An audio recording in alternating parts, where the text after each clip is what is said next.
Hello, kindergartners. Mrs. Fondre here.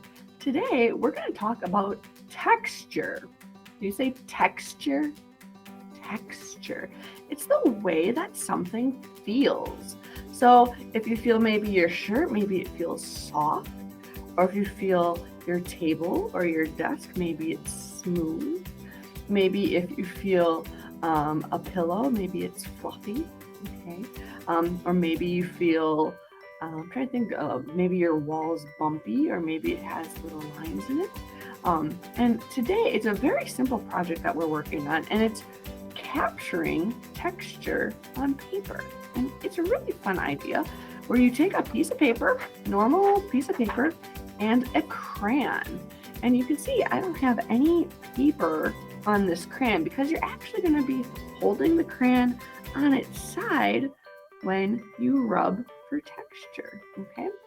In school, we have these fun little things called texture plates that are just plastic with a bunch of different lines on them.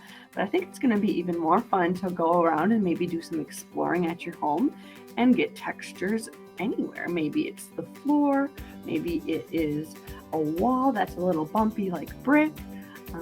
I know a few weeks ago we did leaf rubbings, which is technically a texture because it had those bumps on the leaf. So that's kind of a texture too you can maybe play around with. So I just want to show you quick how to do this with your paper and your texture and your crayon. All right. So once you find your flat area, whoa, zoomed in here a little bit much. Once you find your texture, it could be, like I said, a wall or maybe the floor, or I don't know, you could go outside and use a tree. I don't know, you can find lots of bumpy things. You're gonna put your paper on top of it, okay? So you can see I'm using my texture plate. I put my paper right on top of it. Okay, cover it all up. And then with your crayon on its side, you hold your paper really still. You just rub back and forth. And you can see the texture shows up on the paper, okay? Now, you might not have perfect circles at home like this texture plate. Maybe you have something on the bottom of a pot or pan. If you can maybe have your people at home, like your parents or grandparents or aunt or uncle, help you find something with texture and try to capture it on a piece of paper. All right.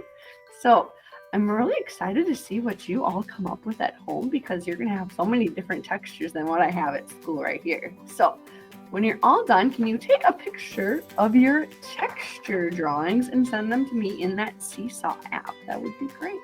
Can't wait to see what you come up with. It's going to be fun. Happy creating.